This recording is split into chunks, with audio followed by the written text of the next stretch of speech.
welcome. You're the Director of Fitness at Mayfair Parkway and also a registered nutritionist. So I really appreciate the fact that you're coming here and spending some time talking to squash players about what you would consider to be good nutrition.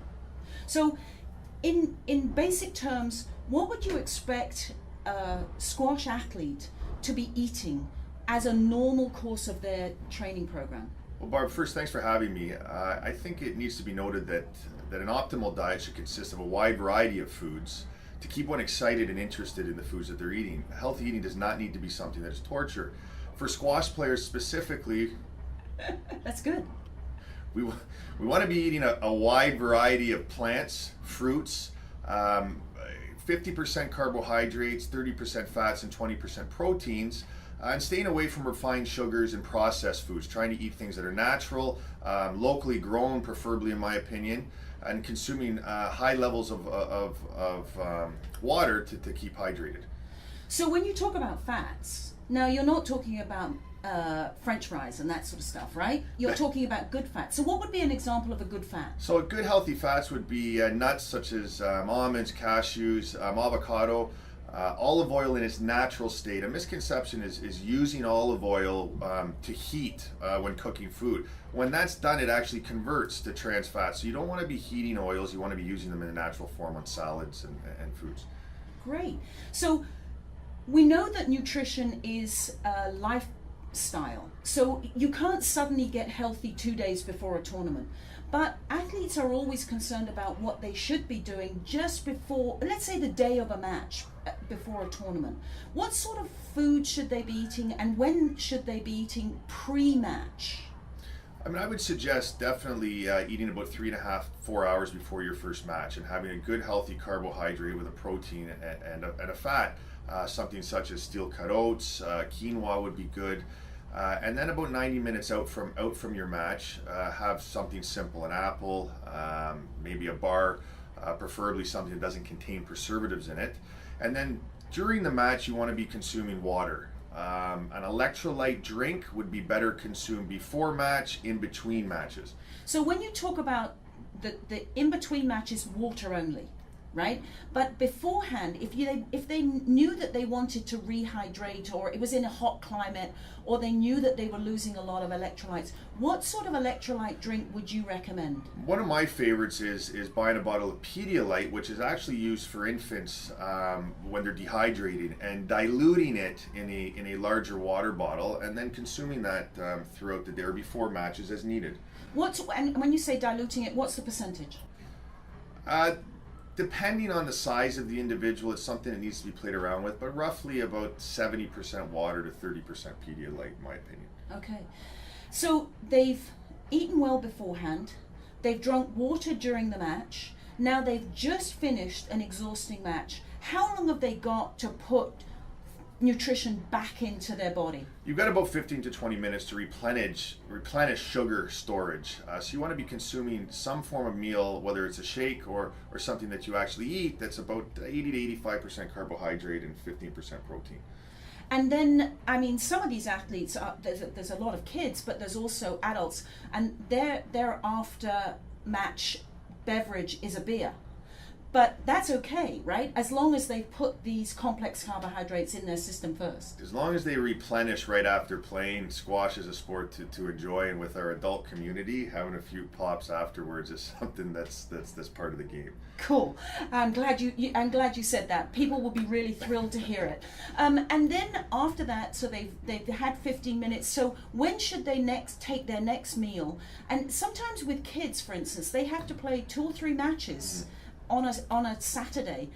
How long have they, maybe they only have 4 hours between their match and the next one. So what should they be eating between those matches? Yeah, depending on the amount of time when the next match is, you want to be consuming it roughly a couple hours beforehand, sticking to more of a carbohydrate-based meal because the body utilizes that energy much easier. It doesn't need to take up as much effort as it does to break down a protein. And so that's fantastic. So we know that sound nutrition. Now, obviously, they're going to keep eating healthy, they're going to keep eating natural, and they're going to try not to go down the processed food road. The one thing that we do have is we do have a lot of fads and we have a lot of myths about foods. And certainly from my point of view, I would ask you, what about a teenage girl? We're talking about teenage girls who are in their pubic spurt and they feel like they should only eat salads and protein. What would be your take on that? Definitely to avoid a lot of the media and stuff that's spoken about that's causing them to eat that way. You need to eat a wide variety. You need to be consuming high levels of carbohydrates that are sport specific so that you can perform at a high level.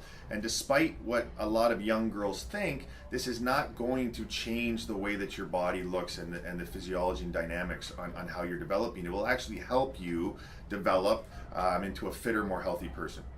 And the other thing that we often get as females is we get iron deficient. Yep. So what would your take be on being iron deficient? My suggestion for that is to be consuming a high level of kale in your diet. Kale is probably the best source of iron, much better than red meat. I'm not a huge fan of red meat consumption, but that's specific to the individual. So a diet extremely high in kale on a consistent basis daily will definitely help with iron deficiency. And would you say that preventing iron deficiency is going to be much easier than trying to cure it afterwards? Definitely. We want to stay away from reactive type behaviors and taking pills and things that are prescribed. The proactivity in all aspects of life is something I would definitely suggest.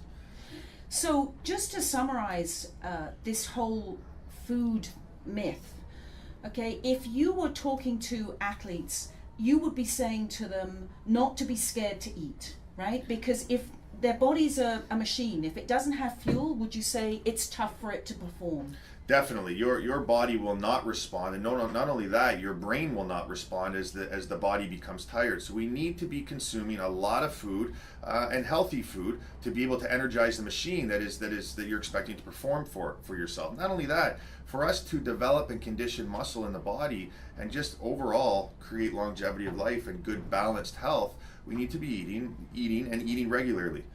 And I mean, all athletes know that when you go and train or when you go and play, you're actually breaking yourself down.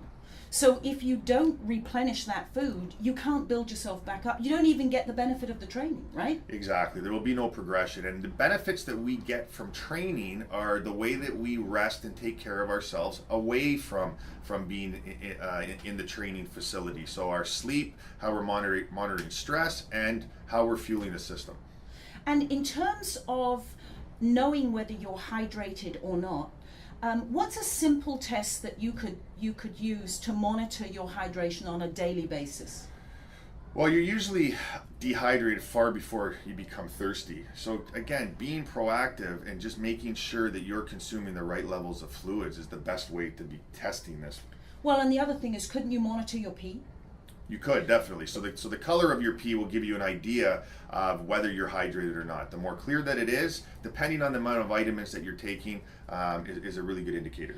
And would you suggest, that brings me to another thing, would you suggest that people take a supplementary vitamin? I definitely suggest that supplementation of vitamins, which are organic materials, and minerals, which are inorganic, would be beneficial for an athlete, something that they would want to address with a health professional. So if they have any concerns, you would say go and see a health professional and get your specific needs addressed by somebody who knows. Definitely. It's always good to help with somebody that's been trained in the area. This is general information we're giving, so I would always advise for optimal health and optimal sport performance to work directly with somebody.